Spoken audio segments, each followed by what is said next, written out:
My name is Jasmine, I'm a keeper here at Chester Zoo and welcome back to our Madagascar walkthrough, and today we are joined by our ringtail lemur group.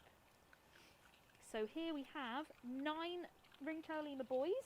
Hello, go that way, go on. Ringtail lemur boys. This is our bachelor group. We have different ages in this group here, so we have 2-year-olds, 1-year-olds, and then we have Dog, who is our oldest resident here. He is actually the dad to all of these guys here, so they're all brothers. So as I say, we have got Dog here. We also have, now let's see if I can remember all of these names. We've got Reverb, Creed, Sploot, Biker, Joey, Gunther, Ross and Chandler. So last year, you may have noticed there, we've got a bit of a theme. Last year they all got friends' names, and then the year before, I'm not quite sure what happened there, but I think it was a band that they got named after.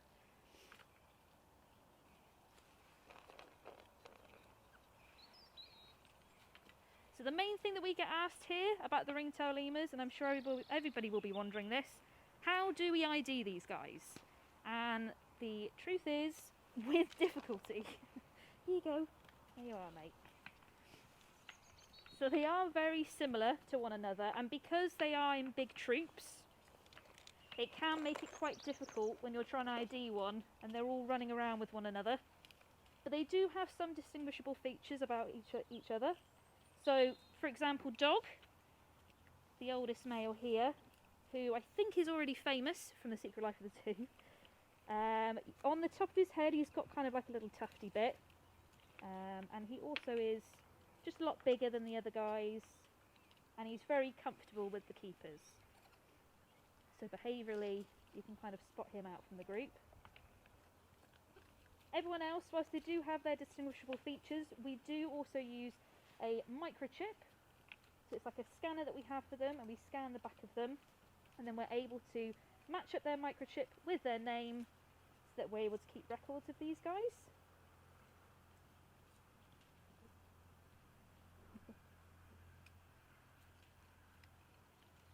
So these guys are a little bit different to our red-ruffed lemurs that we met the other week. You'd find these guys more in the forests and in the rock canyons. They use these fantastic tails, I think we can all agree, to spot one another when they're out and about. So they keep them very high up in the air. And when you see them out in the wild, all you see is kind of this tail bobbing along, and that's where you can see each of them.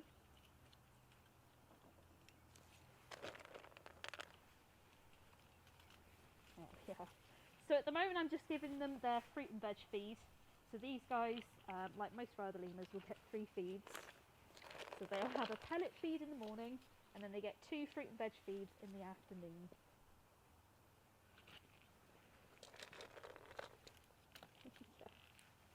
They are definitely the most inquisitive lemurs that we have here.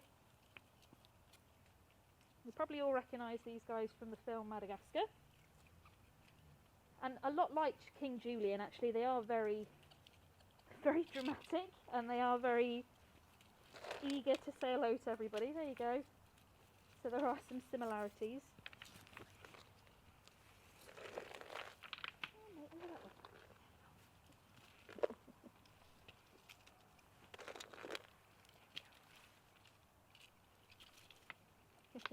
So unfortunately, these guys do face issues out in the wild. So they have problems with deforestation in Madagascar, which is a massive problem for a lot of lemurs out in Madagascar. And scientists do predict that we've lost roughly 90% of the forests in Madagascar, which is a massive amount. And that really impacts on these guys because they are so reliant on that to live in. Not only that, but unfortunately a lot of people like to have ringtail lemurs as pets. They are part of the pet trade.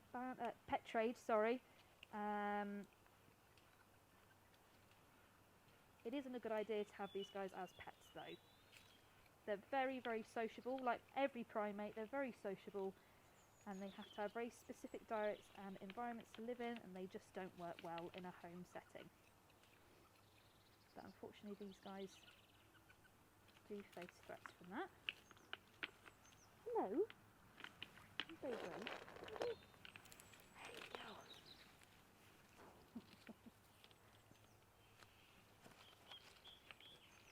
So as I said before, this is our bachelor group. So all of these guys in here are males. But if you were to find these guys out in the wild, when it gets to breeding season, they do these things called stink fights. So they've got the scent glands on their arms, and they rub themselves with it, and they do stink fighting, which looks very funny. They kind of flick their tails at one another, and they make lots of funny vocalizations. And that's them competing with one another for the females.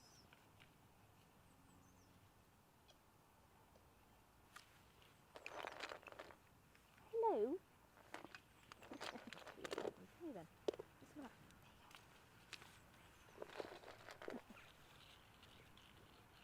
They are very lovable, these guys. So, for all you who were watching last couple of weeks ago, I was talking about how the lemurs tilt their heads all the way back when they're eating fruit, and these guys will do the same. So you might see them do that a couple of times today, and that just helps them to keep all the good juices in. So they like to keep all the sweet sugars and all that kind of stuff. So they tilt their head all the way back when they're eating anything nice and sweet and sugary.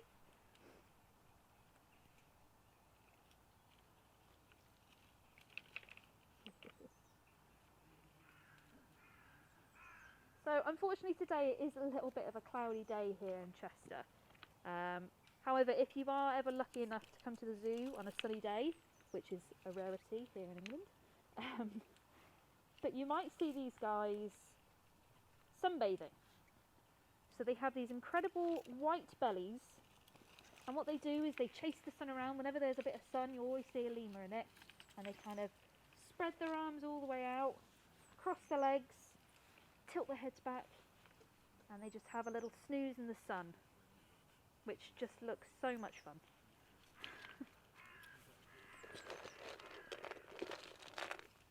Hey, there you go.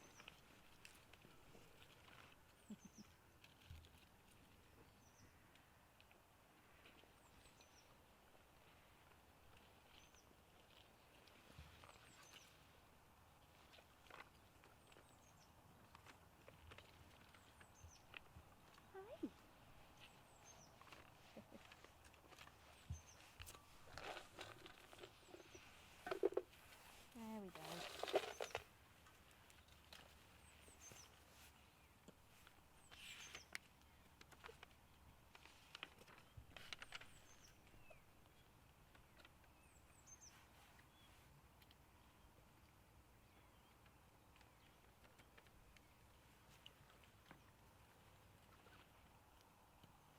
The biggest predator of these guys is the fossa, which we actually do have here at Chester Zoo. It's just on the other side of Madagascar, which I think is actually also in the film. And these guys have very loud alarm calls if they are to see any danger, such as the fossa. You might be lucky enough to hear it today. It's kind of like a barking sound that these guys make.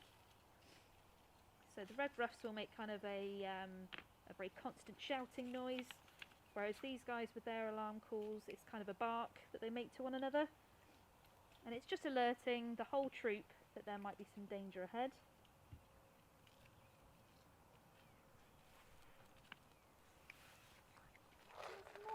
There you go.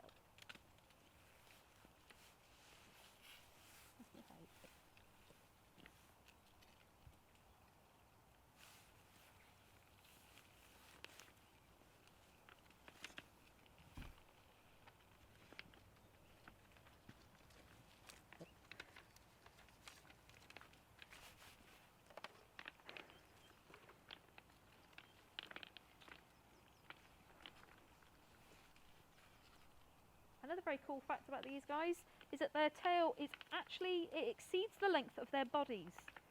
So you can see how long their tails are there. And this helps them to keep their balance when they're moving around in the forest.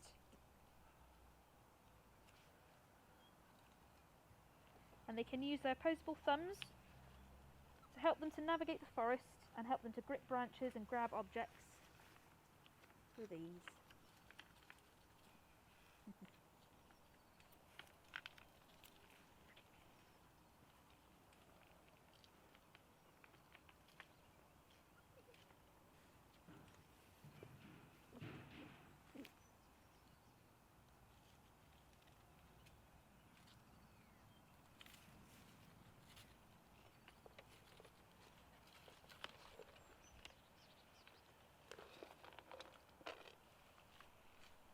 There you go.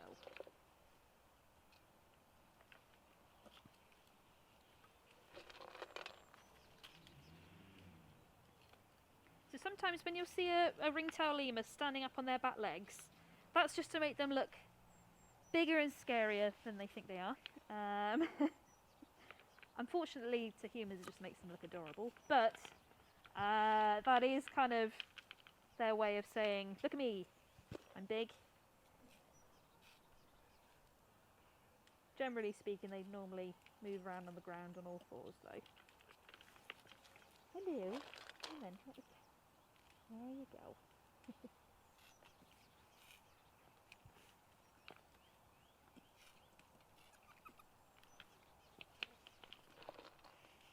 Hi. Come on then. Look at this. There you go. So you can kind of see the size difference between them. So the ones that we have here, these ones are our smallest ones that we have. Whereas these ones here are kind of like, they're teenagers. They're sort of in between. They're probably about 2 years old we've got there. So you can kind of see the size difference. Even though these guys do shoot up, they grow very, very quickly. Don't you? Hello.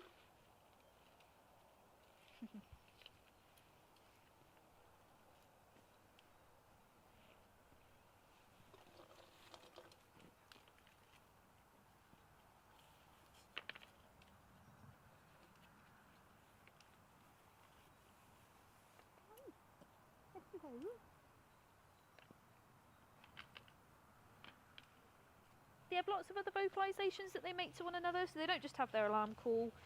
They have all sorts of different sounds. One of the most common sounds that you'll probably hear when you're next back in the zoo, hello, no, is the sort of a mewing sound that they make. So they do sound a little bit like a cat when they're making it.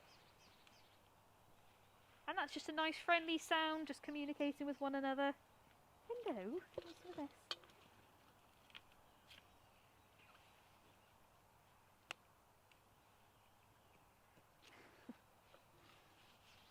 Right, last bit.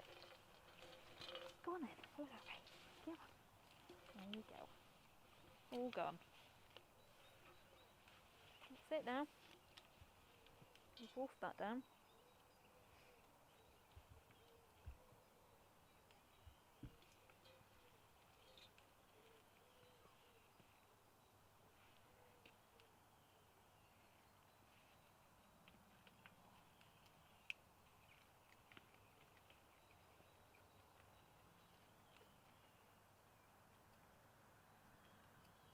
As I said before, Dog is definitely the most friendly with the keepers. He kind of knows us very well now. Well, I like to think so. I hope it's not just food love, but he will always come over after you've fed, just to see whether or not you've got any extra food for him. He can be quite cheeky like that, but you know, it does normally work, I'll be honest.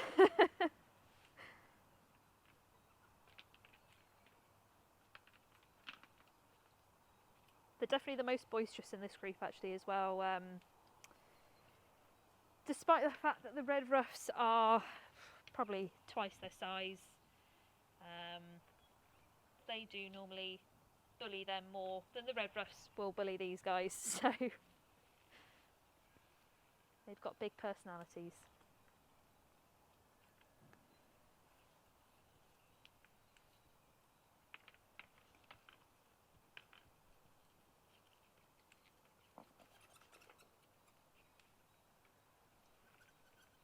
So that kind of vocalization is just them sort of telling one another off, so they're saying, no, that's my piece of apple actually. sort of like a chattering sound that they make. Look, I'm really big and scary.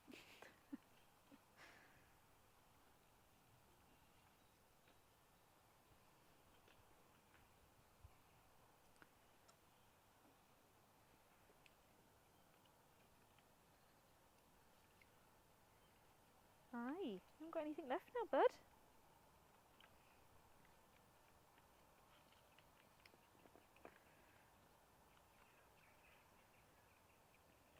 So female ringtails will generally start to have babies around this time of year. So sort of springtime, they start popping out babies. You do find that they'll either be twins or singles. You do get quite a lot of twins a lot of the time. And they'll cling hold to mum for, top of my head now, it's like probably about 3 months or so. 3 to 6 months they'll cling hold of mum. And then they just start to get more and more inquisitive. Ooh, what's that?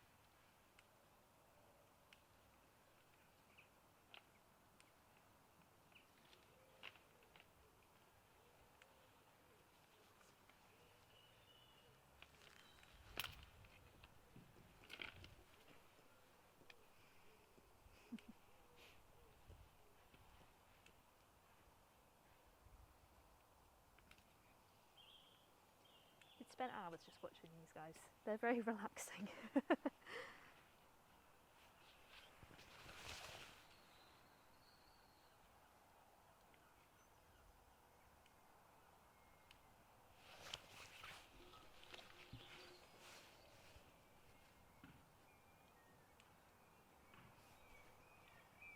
Thank you everybody for watching today and joining us here at Chester Zoo. Unfortunately, due to the coronavirus pandemic, we are still closed. So any donations that you can make would be greatly appreciated, and you'll be able to find the link below.